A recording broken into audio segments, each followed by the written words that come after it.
Okay, good evening. Welcome Good. to the January 13th Commission on Disabilities meeting. If we could please start with the Pledge of Allegiance.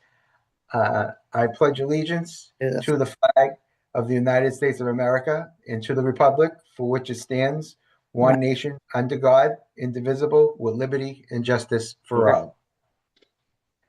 Pauline, if you could please do a roll call of the members. Absolutely. So Ralph DeChico, you are. Present. Present. And Perno is also present. Jason Barone Present. and Mario Germanis. Present. Ellie Vargas. Present. Hi, Ellie. And Anne Marie Fiore. She sent me a message a little while ago that she was had a emergency with the son, so she is going to be absent. Okay, thank you. Thank you. Okay, so we had the roll call of members. We don't have a very lengthy agenda this month. So item 1 is a motion to approve the meeting minutes from our December 19th, 2025 meeting. First, I should have said, I know it's not proper etiquette now because we are now in the 13th of January, but Happy New Year, since this is our first meeting for the 2026 year. But I had sent everyone a copy of the meeting minutes from the December meeting for you to look over before this evening, to see if there are any changes, any information that is missing, on any information that I need to update. If there is none, seeing none, if I can have a motion to approve. Motion to approve. And I'll second. And okay.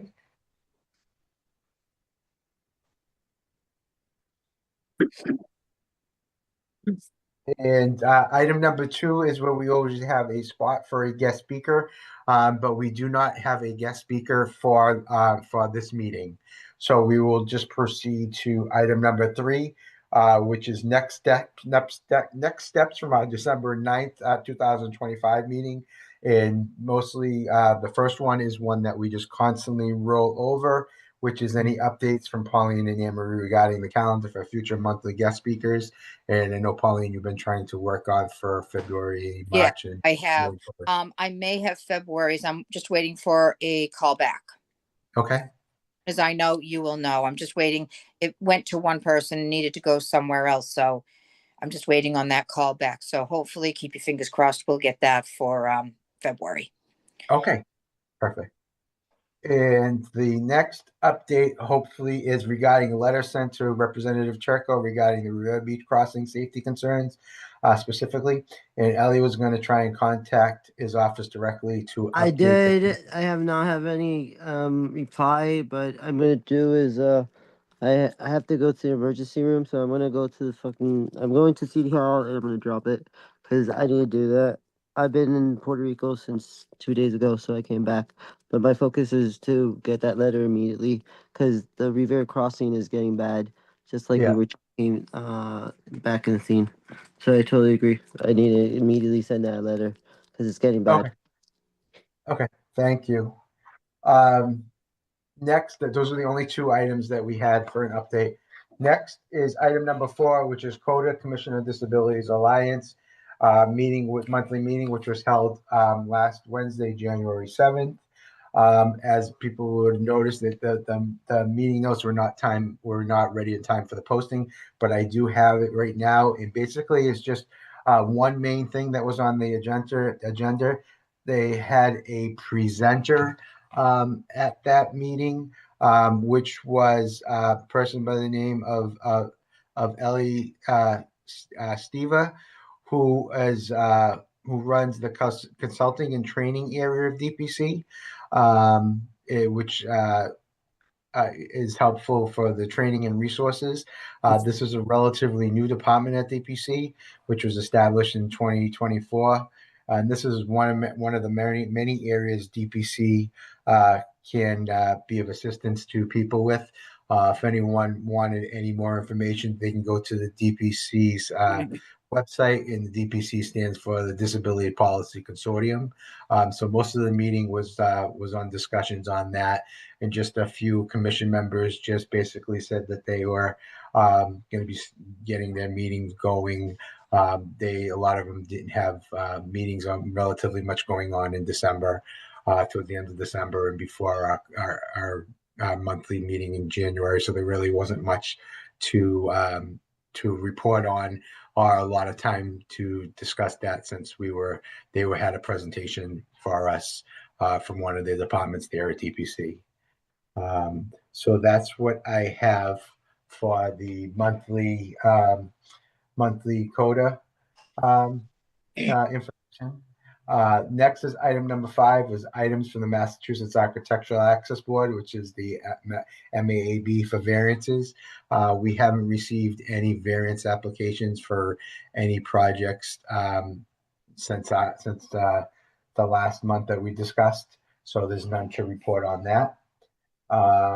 Like I said, it's going to be a relatively quick meeting. For item number 6, if we have any commission members late informational items that they wanted to discuss or talk about, I will open the floor up to you. As long as it's informational, we can discuss it. Informational to tag on to what we've been doing as far as addressing the crosswalk and the walking situation along the beach. Please be aware that up towards, as you go northbound on the beach, where they're doing the current construction on the newest condos slash buildings, apartment condos, whichever they are, where the trucks are entering and exiting. As they exit going southbound, I almost got sideswiped because I couldn't see. It was a smaller truck, but it was a truck that was coming out. He never looked, and he couldn't go past where they've got the safety netting up. So if you're southbound, be aware. I had to swerve into the northbound lane. Thank goodness it was a smaller car that was on the other side. But the lanes down there are extremely narrow. They have an area that they cannot see past to see oncoming cars coming southbound. So just be aware for anyone who is either A, driving, B, walking, or C, traveling in a passenger vehicle, that, you know, you may not be driving, but you might be the passenger. So just an extra awareness. It's extremely, extremely tight, and it's extremely difficult to see past the blind spots coming out of those work areas. So note of interest for anyone, everyone. Okay. Are they gonna post? Are they gonna post a? Why don't they post an officer over there? Because that's a situation where a detail where they might utilize that. So They that did they can, for a while, Jason. They did have a state cruiser parked there. Yeah, because it's a state road. And but also not constant. And I don't know, you know, I travel that road at 5 o'clock in the morning. I travel that road at 11 o'clock at night or 12 midnight. So the times that I'm coming out, it's mostly first thing in the morning, like right before that school rush. And my biggest fear is because the school buses do utilize the beach road to pick up for both elementary and middle schools, and the high school as well. So it's just as a note of interest. I don't know how they decide on the details, but it is a state road. And I know that there was a cruiser there for, you know, on and off periods of time. So it's just, again, it's just going to be due diligence on either A, if you're driving, or B, if you are a passenger, you know, just the awareness that it's out there, and it's extremely narrow, and it's extremely blind spotted. So that's something, again, if we want to, we got to go through the states. So good luck with that. No, but interest out there, and I know Ellie will be interested. So, and I'm not sure, I haven't gotten the details on it, but the Mass Health now requires Tempest, but we're not sure if it's Tempest that does it or your PCM agency. For those that have PCAs, have to do background checks now, both criminal and SORRYs. So before you had to do it yourself. Now they're making the requirements, and you have to be 16 now, no more 14. They changed that too. So that was as of January. Wow. Yes, that is correct. But we're not sure on the background check part, because when I asked, they didn't seem to have too much of an answer on that. So I haven't gotten any answer on that. Have you heard anything, Ellie, on that one? Sadly, I've been hearing it, but because of the money shortage, I don't know who's doing the background checks anymore. Because Yeah, it well, used to that's be Tetris required now. Unlimited or Northeast Arc, but it's a huge bloody mess. So I don't know who's Hmm. doing the background checks anymore. I've Yeah, been they with my weren't. mom Well, forever, so I yeah, never have it other PCA. they weren't. They were definitely weren't doing it because even current PCAs have to do it now. So I don't know. Tempest was saying they thought that the PCM agency is supposed to do it, and then the PCM agency was saying no, they thought Tempest was supposed to do it, but Mass Health is requiring it. Before it was us, you and I had to put front the money to get it, and I can't afford to do that. But that's you know something that's something hopefully we could find out. They need to let people know how that's getting done so we can make sure it gets completed, because if it doesn't, that could shut off programs too. So Oh, because then the requirements aren't being met. um You should hit up the agency, the what is it?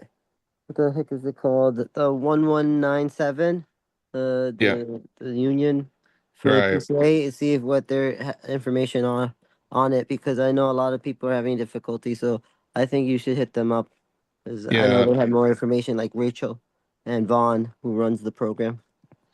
okay, yeah, I'll see what I can find. And yeah, and on the health side, everybody just again, I've been warned by our nurse here, so everybody are just be careful. Neuro is making a huge thing around, and the flu is really bad. A couple of kids have already died up here in Mass. They said it's how bad it is this season. So everyone just be careful, keep your hands washed, do what you can to stay safe on that side of it. And just pick up after that, I literally was in Puerto Rico for 2 weeks ago, and I got COVID, the flu, and that other new stuff on New Year's Oh Day. And just Wow. shows you, be God. careful going from cold to hot. Make sure you don't touch surfaces. Make sure you know, do everything you can. Also take vitamin C, okay? Please, daily. Take vitamin C, because a lot of immune systems are down. And I literally picked up everything. I had a infected foot. I had COVID. I had that gluco thing that just came out recently, Wow. and the flu. It's a So lot. be safe, people out there. Thank you. And I know that Pauline would understand with me that, surfaces are, they do hold things like hepatitis B can live for 7 days or longer on that based on the temperatures and things. So to be careful, everybody, please. We don't know at this point. So even door handles, whatever it is, please just, we got enough trouble. yeah. Any other updates from any other members? Any concerns or any updates or any information My on? only concern is how the heck are they gonna make the high school right in front of Wonderland, and we barely have streets. Well, yeah, That's what I'm that's concerned. hmm. That's what I'm Well, that's concerned. not for that's unfortunately that's not for the commission to discuss at this time. So I'm No, no, sorry. I know. I'm just saying it's just, Yeah, it's crazy. yeah. It's just, but any issues are as I ask every month to my commission members to please give me anything that you would like to be discussed at our commission meetings. That is gratefully appreciated, and I put it out there. It's also that we say at the end of this meeting, if any residents have any concerns or questions, please feel free to email or call the commission phone number and leave a detailed message. We could also address that at a upcoming commission meeting. That's what we're here for. The other thing that I want to let people know is we have Centers for Independent Living that are a great asset to people and families with disabilities. And the Boston Center for Independent Living is the center that serves the Revere community. So they have a lot of resources. They have an online presence and they have a phone number. So it's the Boston Center for Independent Living, and the abbreviation is BCIL. So you could Google search BCIL. I Let me believe get the I also number. I I bet. have it on our website. I don't have it off of the top of my head. I If somebody else had some other discussions, I would have been able to pull it up right now. But I just don't have it off the top of my head right now for the Boston Center of Independent Living. And I'm a But they're, proud member of the board member. So if you don't have a PCA, I mean, advocate, please contact BCIL, whether yes, you're elderly, physically, mental, or invisible disabilities. They will have an advocate for you and they'll navigate you. Also, they work very close with the DPC. So, and the ombudsman. So hit them up. they have a lot of great resources. They're a valuable resource to use. Excellent. Okay, the number is 1-617-338-6665 for BCIL, Boston Center Independent Living. Thank you, everyone. Great. Pauline, I'm going to look for you for the commission members' late informational items for the notes. So even if you want to chicken scratch them to me, I and have scratched them and I will send them along. yeah, you can just Okay, photocopy. You can just take a picture of it and text it over to me. Okay, I can do that. Yeah. Item number. Before I move on, is there any other commission members informational that they want to pass on? Okay. Item number 7 is residents' concerns and issues that we may have gotten via email or via voicemail, and I have not received any. I've received some calls from some voicemails for some issues that we really don't deal with for the commission ourselves internally.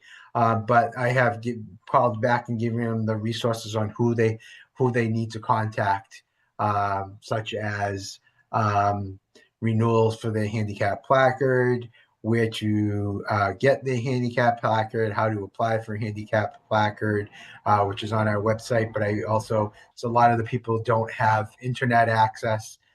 So they call the number, our commission number, and I give that to them. We've been also getting some calls through the Commission on Disabilities for people with disabilities for rental apartment, looking for rental apartments, and I've referred them to our one of our divisions in City Hall that has been able to reach out to them and get them the proper resources to assist with them. So that's what I've been getting some calls on. So even if you don't think we can help, please call and I will try and get you to the proper channels. Or you can also always reach Revere 311 and let them know what you're looking for.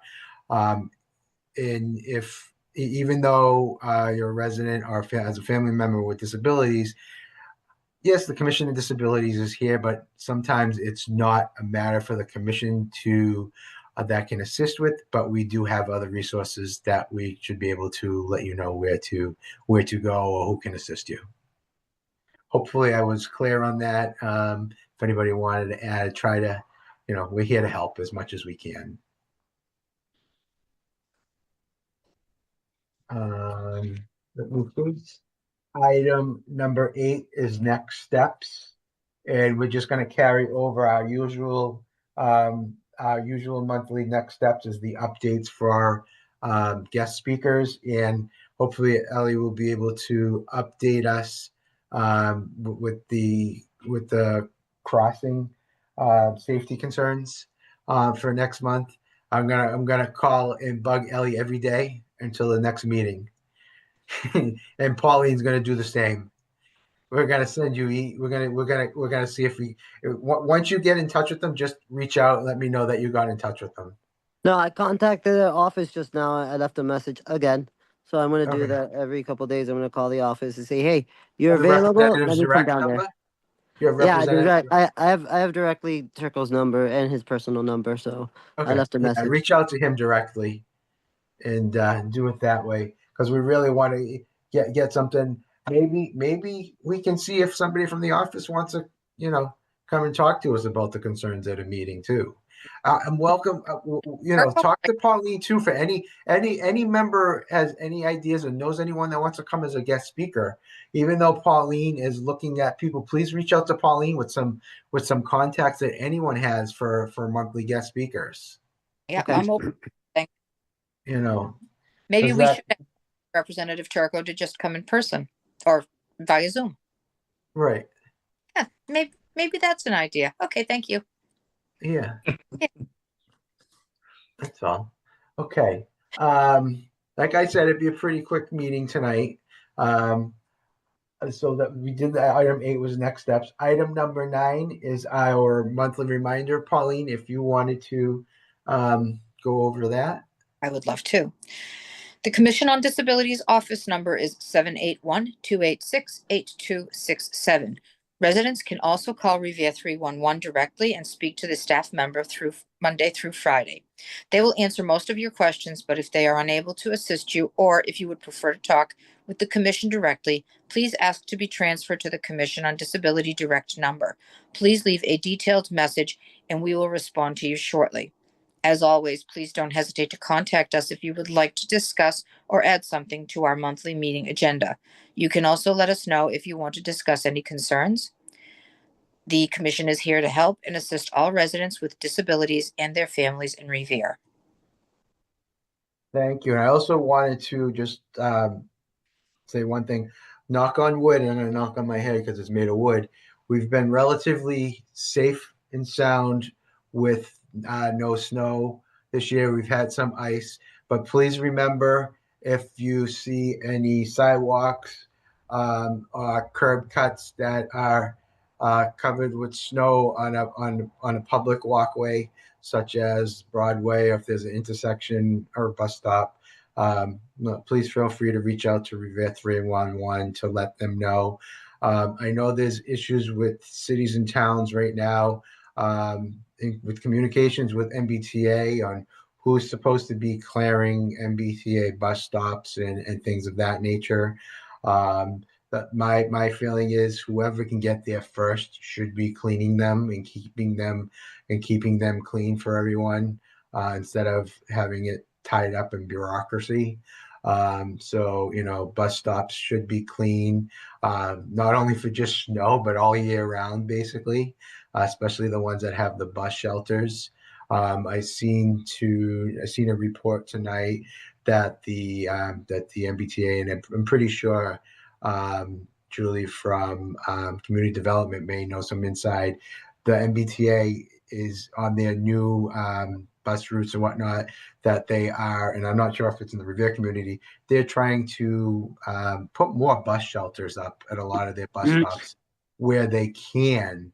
Some places you can't because there's not adequate spacing for it, because the sidewalking is tight, or because of they're right next to an abutter's property. There's not enough distance, but they are trying. I've seen a report that they are trying to make more bus shelters. And if you see a lot of the new bus shelters, they're trying to keep them a little bit further away from the road.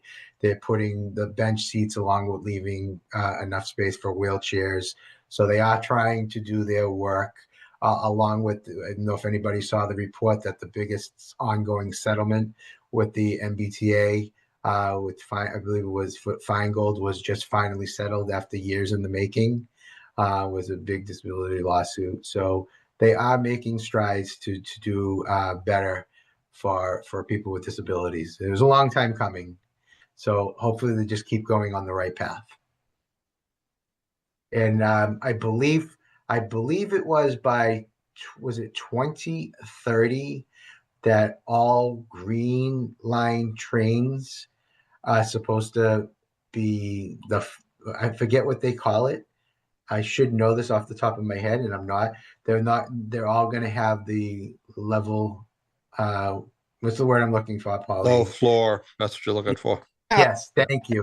Yes, Yeah. Yeah. I believe it was by 2030.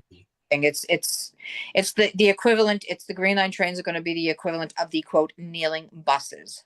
Yes. So that would come down rather than having the old fashioned bridge plates that had to be manually thrown. The only reason I know that is because I've heard horror, seen them, but the old fashioned bridge plates that actually were exactly that. And, they would slip, they would fall, they were not safe. So, bringing everything up to speed where it's leveled, basically, it's going to be. Well, the solution really would have been if they were smarter. and I just mean this respectfully, but would have changed the equipment to more like what the blue line or the orange line or the red line had. And all they need to do, because they're already doing it in certain places where they make the platforms a certain way anyway. Because honestly, I got caught on the train coming back and the thing wasn't coming out. So I had to get through the car part to the other side of the car to Yep. get it. I couldn't, otherwise she would have to use the manual to get me down. And my power chair is 350 pounds plus my Yeah, I weight. wouldn't do it. I'm going to ask you because I just read something. Sorry, I Yep. just have this thought. I just read something that said that those power chairs can weigh up to 400 pounds. Is that correct? That is Yep. correct. Yep. Yep. And it can weigh Even- more than even that in bigger. some cases. Yeah, it depends if you have the eye level. If you have an eye level to Yeah. raise up the chair, it's even heavier. Yep. The usual chair I have is around 350 pounds minimum. And I have like 2 of them that are like that big. So Yep. they could It even de- be heavier. It depends. It's not Battery just that. too.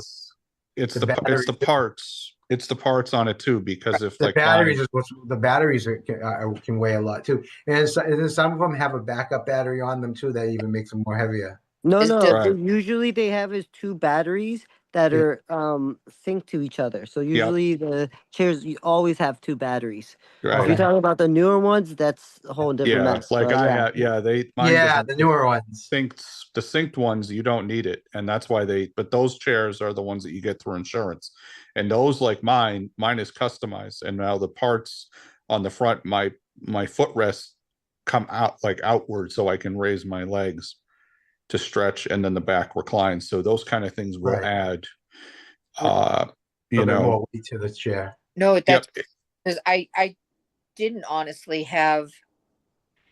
I mean, I knew that they were heavier than, like, say, just a regular manual one with the wheels, just, but- right. and I was wondering about that battery. Do they all come with a secondary battery, or is The that more expensive ones, the ones you get through insurance generally do. Nope. They're designed to do. Now, some people, if you go buy something online somewhere, which you can do, there's off market, like you can go get a wheelchair, and a lot of people do it because they don't want to go through the insurance process. My chair was, according to what I was told, was over 15 grand. So, you might go buy a chair for $1,500. Like one lady, she had her batteries died, but then she couldn't get the part for it anymore because they don't make that model anymore. And the other guy had the one that you were talking about where you have to switch it. Ours, what Ellie's talking about, they automatically, these 2 charge and they They work recharge. They together. recharge each other. Yeah, but That's because correct.